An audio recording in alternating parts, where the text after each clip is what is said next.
the city of Bactria, 1,329 years before our era. Along the streets scorched by heat, a man was led with his hands tightly bound behind his back. His face was swollen and covered with dried blood after many days of unbearable torture. The crowd eagerly pressed around, awaiting the spectacle of what would happen next.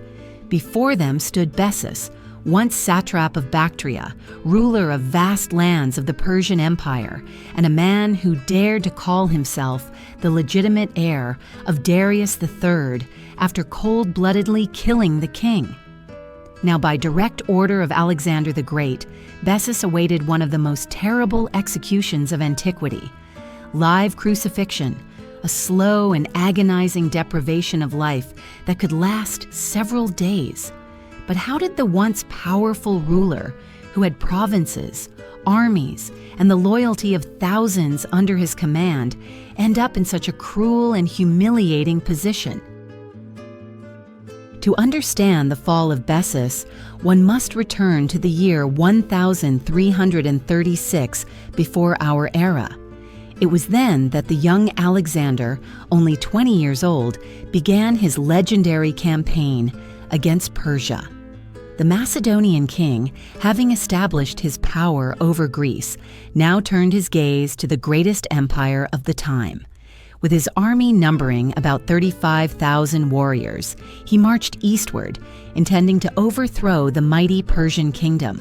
At that time, Bessos, whose full name was Artaxerxes Bessos, was one of the most influential Persian aristocrats. As satrap of Bactria, he governed an important province encompassing the territories of modern Afghanistan, Uzbekistan, and Tajikistan. His power placed him among the highest Persian nobility, living in luxury and wielding absolute control over millions of subjects. Chronicles described him as a tall and imposing man with a dark, thick beard of Persian nobility and eyes that revealed sharp intellect and indomitable ambition.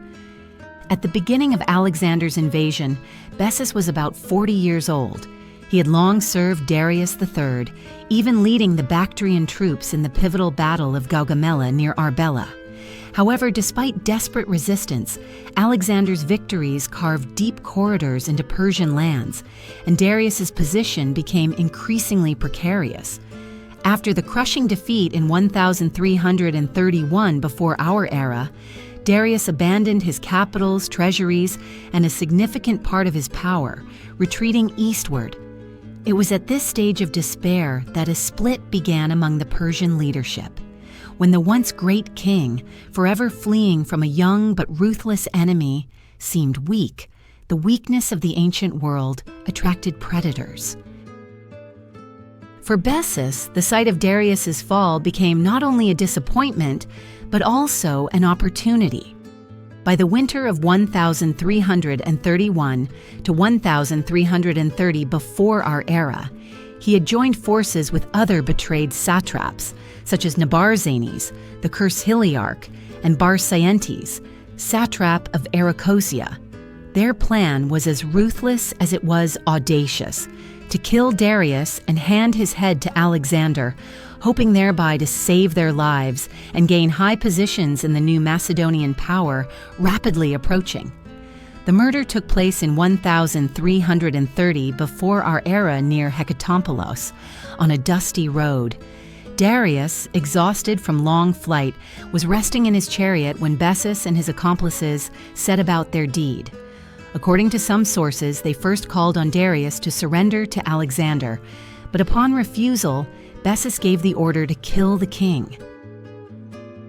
The great ruler slowly died in agony, his last breaths uttering curses upon his betrayers. Nevertheless, Bess regarded this act as his triumph. He immediately proclaimed himself King of Kings, taking the name Artaxerxes V, and demanded the loyalty of the remaining Persian troops. However, this move brought him neither respect nor support.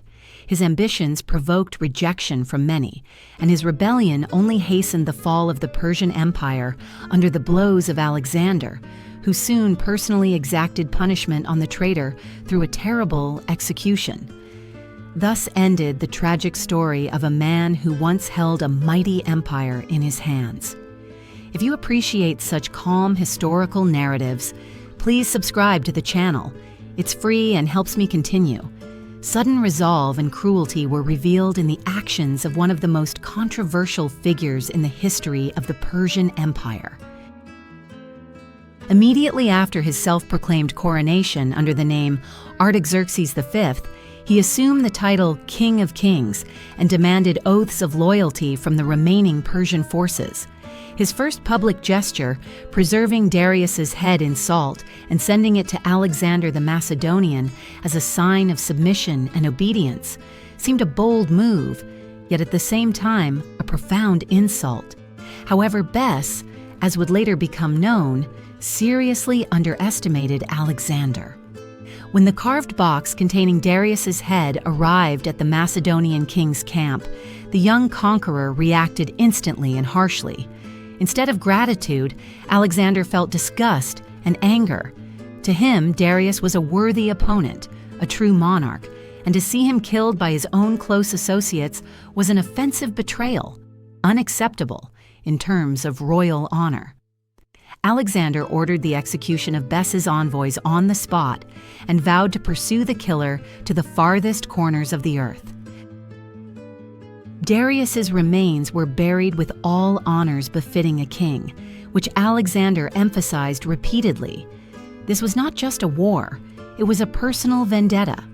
From that moment in the year 1330 before our era, Bess became the most wanted man in the known world. His dreams of gaining Alexander's favor collapsed, and he himself became his most hated enemy. The Macedonian king even suspended other military campaigns to focus on hunting the fugitive, allocating significant resources to his capture. Bess fled eastward to the lands of his native Vacania, counting on the protection of harsh mountains and loyal tribes. There he managed to gather the remnants of his forces, hoping that local resistance would hinder the Macedonian advance. For some time, guerrilla tactics brought success.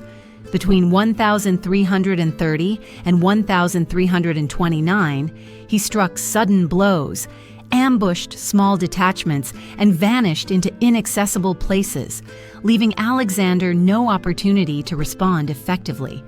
It seemed Bess could hold out indefinitely, but Alexander's persistence was unyielding. He deployed an extensive network of spies, promised generous rewards for information, and harshly punished any villages and tribes supporting the fugitive. Gradually, the circle tightened, allies disappeared, and Bess found himself isolated. The final blow was dealt by one of his last allies, Speda Manus, who chose to save himself by betraying Bess during a feast. He slipped poison into the wine and handed over the captive, bound and helpless, to the Macedonians in exchange for amnesty. When Bess stood before Alexander, the ancient chronicles describe the atmosphere as tense to the utmost degree. The king, already 27 years old and hardened by countless battles, silently gazed at the prisoner. Bess desperately tried to maintain his pride, explaining the murder of Darius as a forced measure aimed at avoiding further humiliations for Persia. Alexander listened impassively and pronounced the sentence: death by live crucifixion, the most shameful and agonizing execution known to ancient society. Live crucifixion was an extremely cruel and prolonged punishment used by certain peoples of the region, but the Greeks considered it barbaric. For Alexander, this was a deliberate demonstration. He intended to make the execution not merely a slaughter, but a public warning to all who plotted treason and betrayal. The execution was scheduled for the next morning on a hill overlooking the Macedonian camp, so that local inhabitants and the army could attend. The news spread quickly, attracting thousands from nearby settlements. At dawn, the hill was surrounded by soldiers escorting the camp and curious spectators, all waiting anxiously and with curiosity to see how the king's wrath would manifest and what fate would befall one of the most cunning and controversial figures of the era. At dawn, the hill was surrounded by soldiers, their attendants, and curious locals who awaited with bated breath to witness the king's wrath. Bess was brought out, shackled and exhausted from several days of imprisonment and interrogation. His once regal bearing had vanished, giving way to a gaunt figure reflecting the hopelessness of a man who realized he had no escape. Beside him stood a long, pointed wooden stake set vertically into the ground, and nearby were two executioners, masters of their dark craft, ready at any moment to commence the final act. Before the stake was used, Alexander addressed the gathered crowd. His voice was clear and confident as he reminded everyone of Bess's crimes, the betrayal of Darius, the cowardly murder, and the misguided attempt to gain favor through treason. He spoke of how even warriors bound by war show respect to each other on the battlefield, but betrayal from within violates not only divine law, but the most sacred foundations of loyalty. Finishing his speech, Alexander gave the signal, and the executioners began their grim task. Bess was forcibly nailed to the stake according to Persian custom, the spike driven so as to avoid quick death and prolonged suffering for hours, if not days. His limbs were bound to prevent escape. The crowd fell into a deathly silence, broken only by Bess's first piercing scream, filled with pain and despair. According to the chronicles, he remained conscious for many hours, gradually shifting from agonizing cries to terrifying silent fits of endurance. Alexander did not take his eyes off the fugitive prisoner, standing in the front rows of the crowd as if to personally witness the reckoning for such a long flight. The day dragged slowly under the merciless sun. By nightfall, Bess was still breathing, though his consciousness fluctuated between clarity and haze. The guards vigilantly ensured that no one interfered. With the first rays of dawn, his breathing became uneven. His face paled from shock, but his heart continued to beat. The executioners performed their task masterfully. The stake passed past vital organs but caused unbearable pain. By the end of the second day, the body could no longer endure the torment. Blood loss, shock, and spreading infection led to the inevitable. Bess's head fell. His breath ceased. Alexander had his revenge, but the punishment did not end there. The traitor's body was left on the stake for a week, made visible for many miles, a grim reminder of the price of betrayal. Travelers passing by saw this sinister figure against the sky, a warning that Alexander's power was great and the memory of enemies unforgiving. This execution became a turning point. With Bess's departure, the last organized opposition in the region collapsed. Alexander could fully seize Bactria and boldly advance into Central Asia without fearing a Persian uprising. But along with the resolution of this strategic task, something changed within the young conqueror himself. Chronicles of the time, even those supporting him, noted a change in his behavior. The cold calculation of the execution, his decision to be present at every moment, the public display of the body, all spoke of a growing darkness within him. From now on, suspicion became a reason for ruthlessness, both toward enemies and allies whose loyalty was in doubt. Ironically, Bess's death did not end betrayals in Alexander's empire. Within a few years, other generals and governors resorted to conspiracies. One of them paid with his life. Others experienced the hardships of imprisonment. Thus, Bess's execution became not only an act of justice, but also a harbinger of new trials and internal struggles awaiting the mighty yet untamable empire of the great king. Imagine that one mistake can forever change the course of history, and betrayal can become the fate not only of one man, but of an entire empire. Alexander the Great learned what rulers had known for centuries. Fear can compel obedience, but only for a short time. It will never become a reliable defense of power. The story of Bessos, the satrap who betrayed his king and tried to become ruler himself, was preserved in the memory of the peoples of Bactria and many other parts of the empire for generations. becoming not merely a tale of political intrigue, but a grim warning about the value of loyalty and the danger of treason. Bessos's overconfidence, his conviction that he could outwit Alexander, proved to be a fatal mistake. Power, insulted by betrayal, was merciless and tolerated no slightest sign of weakness. People retold this story, looking at examples of the consequences of deceit and the broken honor of a ruler. Bessos himself was captured and executed publicly, his body displayed on a stake under Alexander's watchful gaze. Thus ended an entire era in Persian history.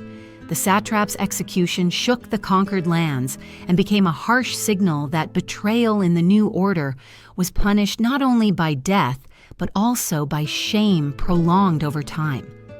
The Macedonians saw this act as just retribution, while the Persians viewed it as a reminder that their former power was irretrievably gone, and the new ruler would not tolerate betrayal, even if it was directed against former kings. The Macedonians perceived this act as just retribution, while the Persians saw in it a reminder that their former power was irrevocably gone, and that the new ruler would not tolerate betrayal, even if directed against former kings. Alexander did not merely avenge Darius III, he proclaimed himself the legitimate heir of the great Persian Empire, asserting moral superiority over the defeated dynasty.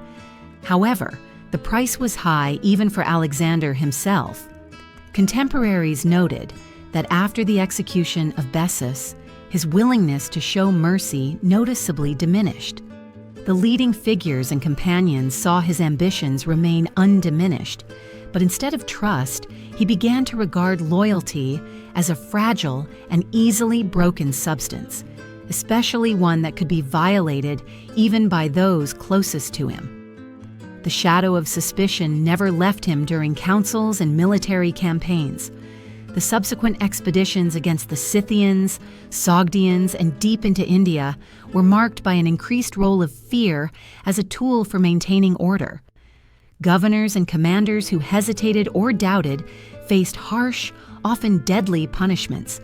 Even the oldest and most loyal companions were no exception.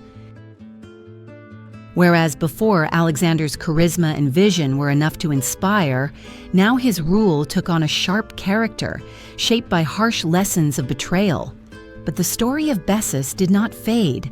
In bazaars, caravan stops, and on roads, travelers recounted with awe and horror the rise and fall of the satrap who once commanded vast lands and armies, then was driven into flight and pursued like a criminal through mountains and deserts.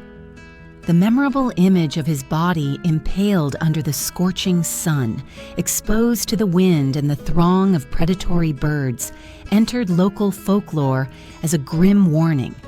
Historians looking back saw in Bessos's tragedy a vivid example of the danger of vanity without wisdom and foresight.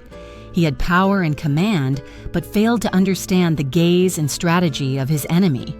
A mistaken decision doomed him to death forever. Even more than 2,000 years later, his name remains in the annals of antiquity, not as that of a hero or great ruler, but as a warning to those who tried to play by royal rules without realizing the cost of risk. For Alexander, this episode became an integral part of the legend surrounding his figure, a mixture of glory and cruelty. Modern readers remember his swift campaigns, bold tactics, and dream of a world united under his banner. But behind this grandeur always stood complex lessons of power, betrayal, and the inevitable consequences of human error. Today, many recall him for his lightning-fast marches, daring tactical decisions, and dream of a world united under his standard. Yet the execution of Bessos serves as a lasting imprint, reminding of the dark side of his legacy, a ruthless cruelty, a readiness to set an example that would forever be etched in the memory of witnesses. At first glance, it seems everything unfolded inevitably. An ambitious satrap confronted an unstoppable conqueror. But at the time, it was a risky gamble played out on the vast stage of empires. In this drama, hunter and prey, traitor and avenger intertwined. When at last the silence fell on the hill where Bessos died, when the fire burned out and his remains were laid to rest, the memory remained. Not in stone inscriptions or monuments, but in the whispers of soldiers, merchants, and travelers who passed these stories from mouth to mouth many years later, even after the fall of their states. When at last the silence fell upon the hill where Bessos had fallen, when the fire was extinguished and his remains were laid to rest, the memory endured, not in stone inscriptions or monuments, but in the whispers of soldiers, merchants, and travelers who passed these stories from mouth to mouth many years later, even after their states had fallen. Ultimately, the tale of Bessos is not merely a story of ancient intrigues or the clash of great empires, but of the fine line between power and ruin, of that moment when unbridled ambition turns into a fatal mistake, and of the merciless pursuit of vengeance by a ruler who could not forgive betrayal, no matter how terrible the price of punishment. His name remained in memory not only as a satrap striving for the throne, but also as a man whose execution became one of the most brutal manifestations of royal justice in antiquity. It is a grim testament to a time when power was held by fear, and the price of treason was measured by cries echoing loudly across the winds of a barren desert.